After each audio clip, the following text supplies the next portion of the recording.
నమస్కారం. ఈరోజు నేను టమోటా పప్పు, కందిపప్పుతో టమోటా పప్పు ఎలా చేస్తారో చెప్తున్నాను. ముందుగా నేను కందిపప్పును కొద్దిగా వేయించి బాగా తర్వాత నీళ్లు పోసాను. కందిపప్పు బాగా మెత్తగా ఉడకాలి. ఉడికాక చిన్న చిన్న ముక్కలుగా 2 టమాటాకాయలు బాగా కడిగి చిన్న చిన్న ముక్కలుగా తరుక్కుని 2 పచ్చిమిర్చి కూడా తరుక్కుని బాగా ఉడికిన పప్పులో వేసేది. ఎందుకంటే పప్పు ఉడుకుతున్నప్పుడు టమాటా వేస్తే పప్పు ఇంకా ఉడకదండి. అందుకని పప్పు బాగా మెత్తగా ఉడికాక టమాటాలు వేయాలి. ఆ టమాటా పప్పు చక్కగా టమాటాలతో కలిసి పప్పు బాగా ఉడికాక చిటికెడు పసుపు, చిటికెడు కారం, సరిపడ ఉప్పు, నెక్స్ట్ ఇంగువ వేసాను. వేసాక పోపు ఏం చేశానంటే ఉప్పు కూడా అప్పుడే వేసానండి. పోపు మిరపకాయలు, మినపప్పు, జీలకర్ర, ఆవాలు 2 మిరపకాయలు ముక్కలుగా చేసుకున్నాను. అంటే 2 అంటే మేము తక్కువ తింటాం, అందుకోసం చిన్నపిల్లలు ఉన్నారు ఇంట్లో, అందుకోసం మిరపకాయలు, మినపప్పు 1/2 స్పూను, తర్వాత ఏమో జీలకర్ర కొద్దిగా, ఆవాలు కొద్దిగా వేసాను.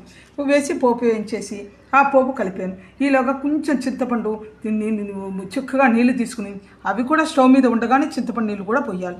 స్టవ్ మీద ఉండగానే కొద్దిగా ఇంగువ పొడి వేసి కొద్దిగా నెయ్యి కూడా వేసాను. ఇప్పుడు మళ్ళీ చెప్తున్నాను వినండి.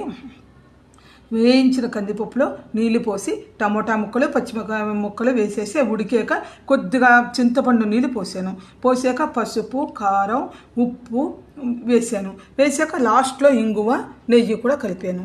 పోపు ఏంటంటే మిరపకాయలు, మినపప్పు, జీలకర్ర, ఆవాలు, కొద్దిగా కరివేపాకు, అంతే. వీటి కాంబినేషన్గా వడియాలు అప్పడాలు ఉండాలి కదండి, లేకపోతే తినలేం కదా, అవి కూడా చేశాను. వేయించాను వడియాలు అప్పడాలు. ఈ టమోటా పప్పు చాలా బాగుంటుంది. నెయ్యి కూడా పప్పులోనే వేసాను, ఎందుకంటే కొంతమంది విడిగా వేసుకోరు.